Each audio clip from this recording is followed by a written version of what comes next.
2,000 years ago, in the heart of the Han Dynasty, a cook stood over a clay pot.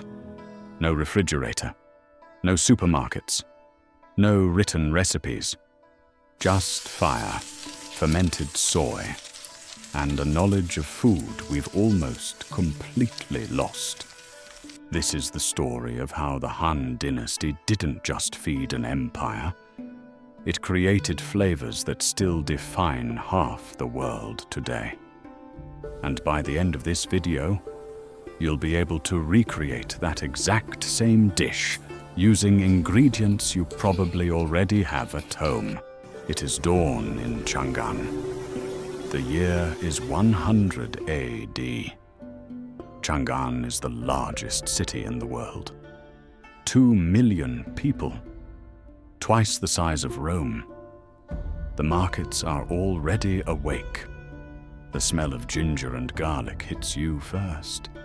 Then fermented soybean paste, ancient and complex, like something between earth and ocean. Then smoke from 1,000 charcoal fires, as cooks across the city heat their woks simultaneously. That sound, the violent hiss of food hitting a scorching hot wok, that sound was born here. 2,000 years ago, in the kitchens of Chang'an. In the Imperial Palace, 500 cooks are preparing the emperor's morning ritual. Every dish chosen by astronomers, every ingredient approved by royal physicians, every color on the table representing a direction of the universe.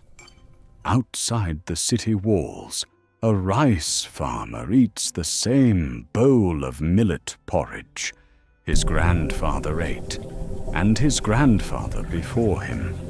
Same dynasty, same philosophy. Two completely different worlds, living under the same sky. That what you eat is who you are. And that food is never just food. Tonight, we eat with both of them. Ancient China was not just an empire. It was a philosophy. And that philosophy started with food. The Han Dynasty ruled for over 400 years, from 206 BC to 220 AD. At its peak, it controlled a territory as large as modern China today.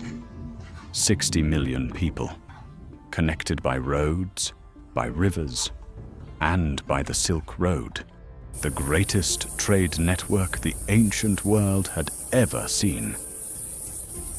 But here is what history books never tell you. The Han Dynasty was not just a political achievement, it was a culinary revolution.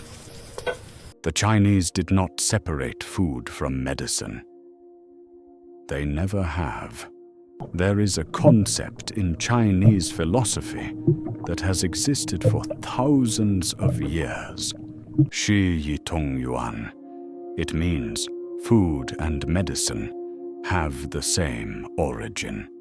A Han Dynasty physician did not just prescribe herbs, he prescribed meals, ginger for cold, watermelon for heat, vinegar for digestion, tofu for weakness.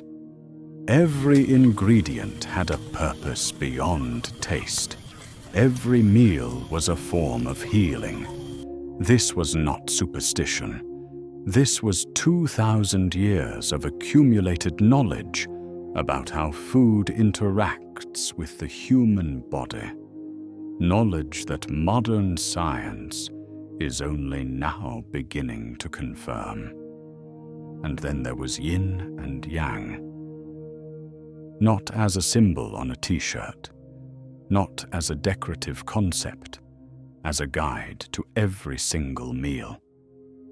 The Han believed every food carried energy, hot energy, or cold energy, not in temperature, but in essence.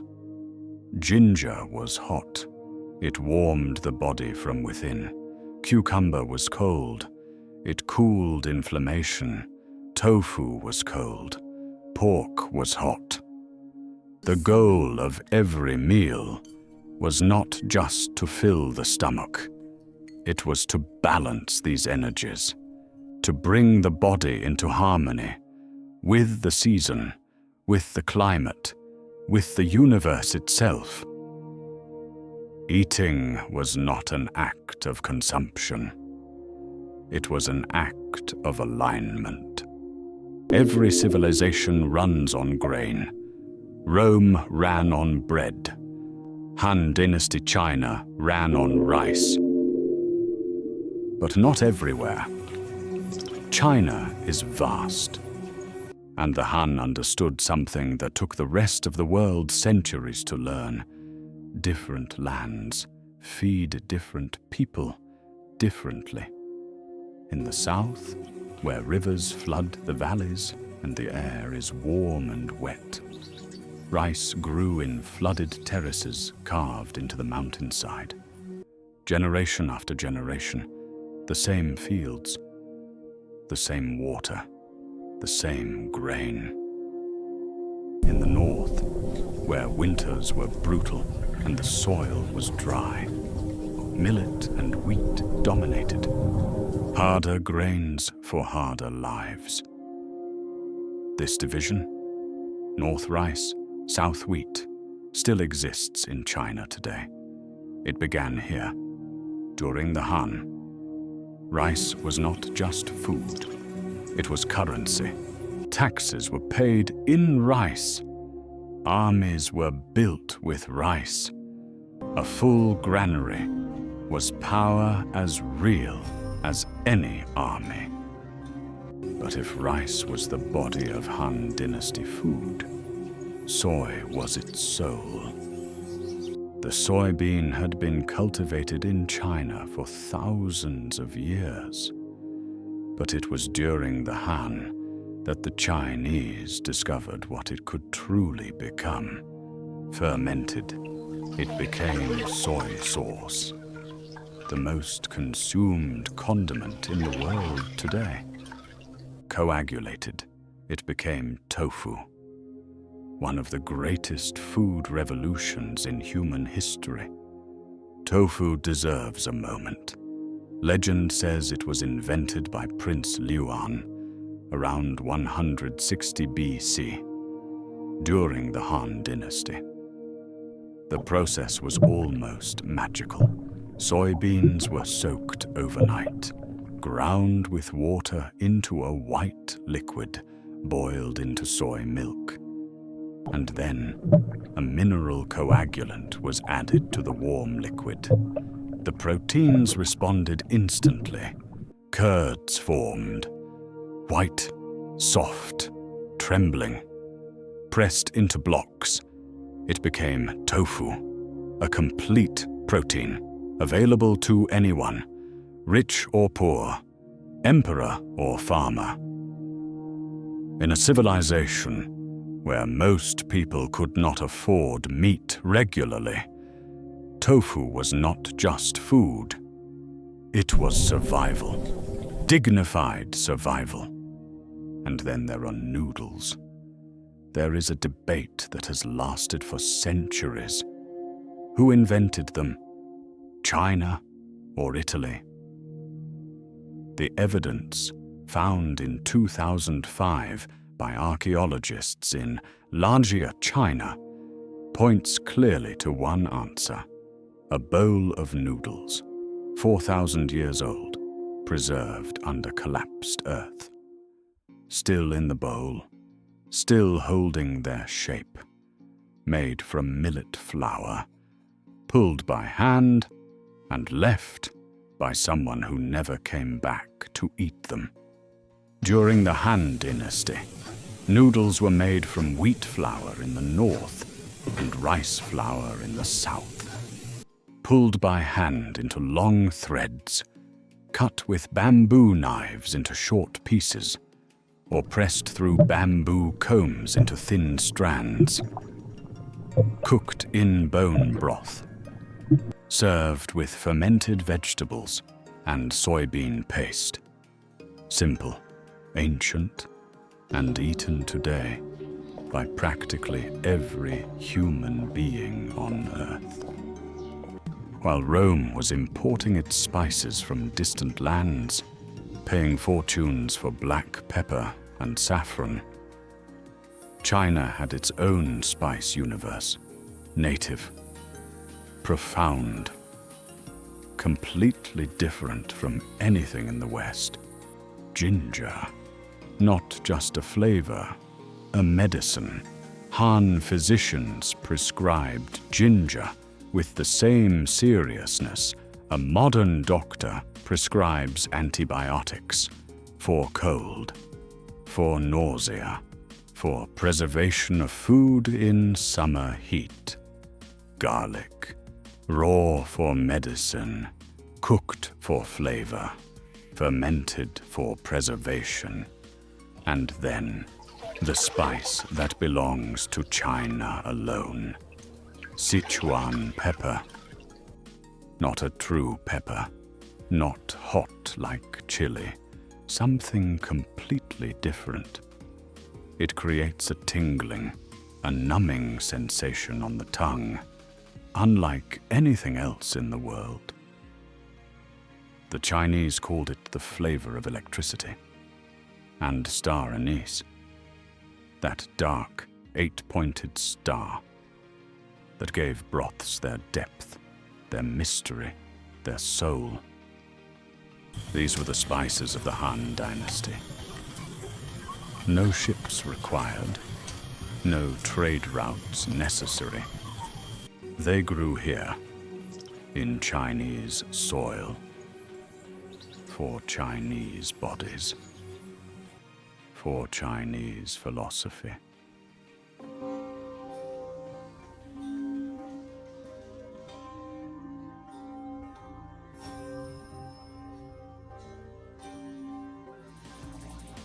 Now we enter the kitchen, and here, everything changes.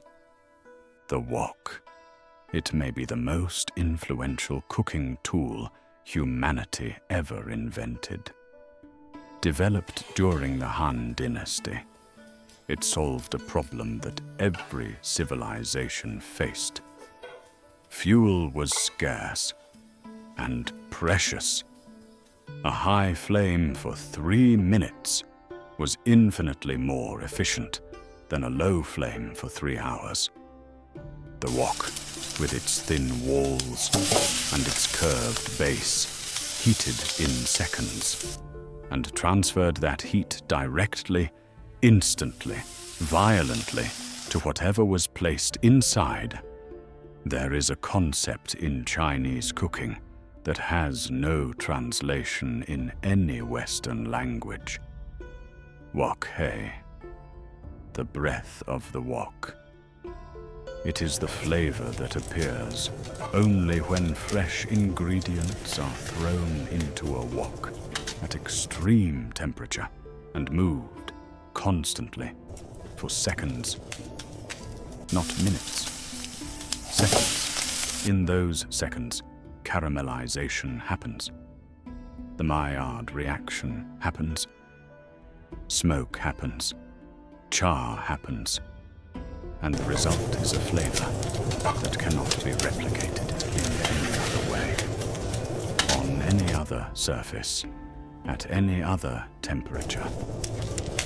A Han Dynasty cook controlled the fire with his feet, using bellows to raise or lower the flame, while both hands never stopped moving.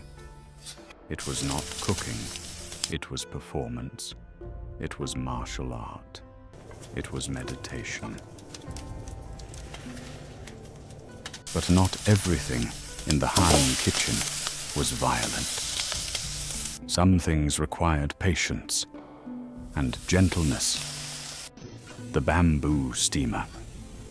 Stacked baskets of woven bamboo placed over boiling water. creating chambers of pure steam where food cooked slowly and perfectly. Different foods on different levels, the bottom level receiving the most heat, the top level receiving only the softest steam. This was not just technique, this was intelligence. Steam preserved nutrients that boiling destroyed. Steam preserved the natural color of vegetables. Steam preserved texture. Steam preserved the medicinal properties of the food. For a civilization that believed food was medicine, preserving those properties was not optional. It was essential. The bamboo steamer baskets used in Han Dynasty China are identical to the ones used in dim sum restaurants around the world today. Not similar, identical. 2,000 years of unbroken culinary tradition in a basket of woven bamboo. And then there was the clay pot, the Han slow cooker, 2,000 years before anyone called it that. Pork bones, ginger, garlic, star anise, water, placed in a clay pot at dawn, sealed with a paste of flour to trap the steam, set over low charcoal and forgotten until sunset. What emerged after 12 hours of slow heat was not just a broth. It was collagen extracted from deep within the bones, amino acids released slowly into the liquid, minerals dissolved from ancient animal tissue. The Han physicians prescribed it for the sick, for pregnant women, for the elderly, for anyone whose body needed rebuilding. The modern world calls it bone broth, sells it in expensive bottles, markets it as a health discovery. The Han Dynasty made it every single day, 2,000 years ago, for medical reasons that modern science has now confirmed. But the greatest fermentation achievement of the Han Dynasty was not tofu. It was this, a dark liquid, salty, ancient, impossibly complex, soy sauce, the most consumed condiment on Earth, present in kitchens on every continent, used by people who have never been to China, never studied Chinese cuisine, never thought about where it came from.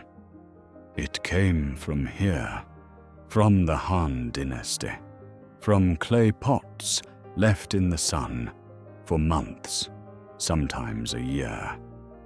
The process was extraordinary. Soybeans were cooked and mixed with roasted wheat flour and a specific mold that grew naturally in the air, called aspergillus. This mixture was spread on bamboo trays and left to ferment for days until it was covered in a yellow-green mold, then mixed with salt and water and placed in large ceramic pots under the open sun. The sun heated the pots by day, accelerating the fermentation. The salt controlled which microorganisms survived. And over months, the proteins in the soy were broken down into amino acids, creating something that the Japanese would later call umami. The fifth taste, the taste of depth, the taste of time itself. Soy sauce was not the only fermentation miracle of the Han. There was also vinegar, rice vinegar, made by the double fermentation of rice. First, the rice was converted into alcohol. Then the alcohol was converted into acetic acid by specific bacteria that the Han had learned to cultivate deliberately.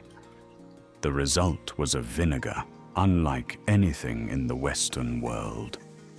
Softer, more aromatic, with natural fruity notes from the rice, used in cooking to balance flavors, used in medicine for digestion, used to preserve vegetables for the winter months, used to disinfect wounds. One ingredient, 4 completely different purposes. This was the Han philosophy applied to fermentation. Nothing is just one thing. Everything serves multiple purposes simultaneously. Food is medicine. Preservation is flavor.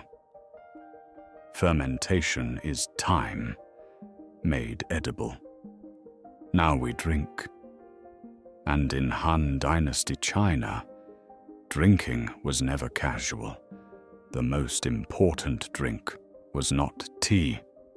Not yet. It was Huangjiu, yellow wine, rice wine. Possibly the oldest continuously produced alcoholic drink in human history, made from glutinous rice, water, and a fermentation starter called Huangjiu, a block of compressed grains containing dozens of different fungi and yeasts, cultivated over centuries of careful observation. The fermentation process took weeks, sometimes months. Imperial versions were aged for years, in ceramic pots sealed with clay, buried underground to maintain constant temperature. When opened after years of aging, the color had deepened to a rich amber gold. The aroma was complex, almost overwhelmingly so. Flowers and earth and something ancient, impossible to name. The emperor drank it in ritual ceremonies, offering the first cup to his ancestors before drinking himself. The farmer drank it at harvest celebrations, the same ritual, the same reverence, the same amber liquid. Different vessels, same prayer. And then there was tea, not yet the national drink it would become. Not yet the ceremony, the ritual, the philosophy, but already present, already understood. In the southern regions of China, where the Camellia sinensis plant grew wild in mountain forests, Han physicians were already brewing its leaves, not for pleasure, for medicine, for mental clarity, for digestion, for alertness during long hours of study or meditation. The taste was bitter, astringent, nothing like the refined teas that would come centuries later. But the foundation was here. The knowledge was here. The plant was here. And through the Silk Road, the trade routes that the Han Dynasty opened to the world, that knowledge would travel. West to Persia, further west to Arabia, eventually to Europe, eventually to every corner of the world. Today, tea is the second most consumed beverage on earth, after water. Its journey began in a Han Dynasty physician's clay pot in a mountain village in southern China.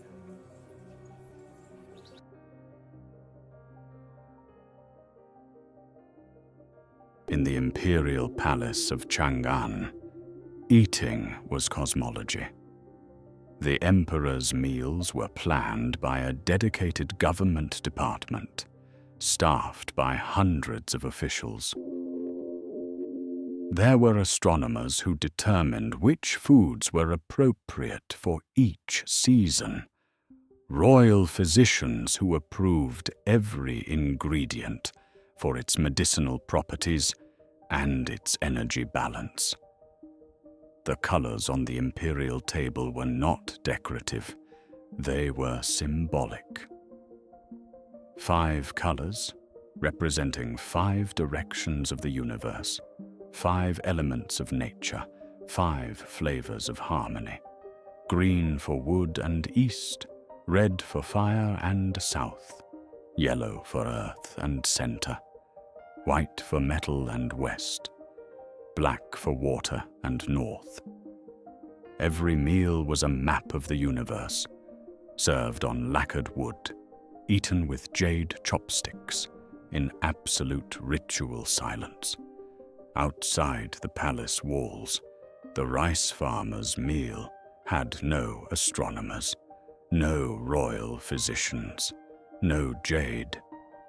But it had something that the imperial table never could. It had the same bowl his grandfather had used, and his grandfather before him. It had the smell of the same earth, the same fermented paste, the same fire that had fed his family for 200 years. The emperor ate the universe. The farmer ate memory, and memory is the deeper hunger. The Han Dynasty ended in 220 AD. Torn apart by war, by famine, by the weight of its own 4 centuries of power. But the food remained, the soy sauce remained, the tofu remained, the noodles remained, the wok remained, the tea remained, and slowly, through trade routes and migration and time, they spread. Today, soy sauce is used in kitchens on every continent. Tofu is eaten by hundreds of millions of people who have never been to China. Noodles are consumed daily by practically every culture on Earth. Tea is the second most consumed beverage in human history. The wok technique is used in every professional kitchen, from Tokyo to São Paulo, from London to Lagos. The Han Dynasty didn't conquer the world with armies. It conquered the world with food. And that conquest is still happening right now, in your kitchen, on your table, in your body. Food is never just food. It is civilization, traveling through time in the only vessel that truly lasts, the human stomach. Before we leave the Han Dynasty behind, there is one final truth worth knowing. Everything we explored today, the soy, the tofu, the fermented flavors, the balance of yin and yang. It was never just philosophy. It was dinner. This is what that dinner looked like. Firm tofu, cut into rough cubes, pressed gently with a cloth. The Han cook wasted nothing. Ground pork into a hot wok. No oil needed. Let the fat render. This is yang. Heat. Movement. Transformation. Ginger and garlic. Directly into the fat. 60 seconds. Stir constantly. That aroma is what Han kitchens smelled like. Soy sauce. Water. The tofu goes in. Stir gently. Tofu is fragile, like yin itself.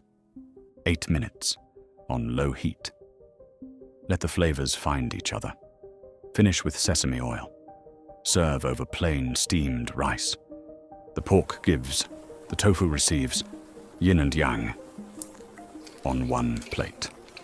This dish has no official name, no recorded recipe, but somewhere in a Han Dynasty kitchen, over a clay pot and a charcoal fire, someone made something very close to this, and it tasted like civilization. If this story found you, it was meant to. History is full of meals that were never recorded, flavors that fed civilizations and disappeared without a name. This channel exists to find them. If this story deserved to be heard, leave a like. It tells us that the forgotten ones still matter. Subscribe so you never miss the next meal. Leave a comment telling us which civilization you want to explore next. And share this with someone who still believes that history is only about kings and wars. It never was.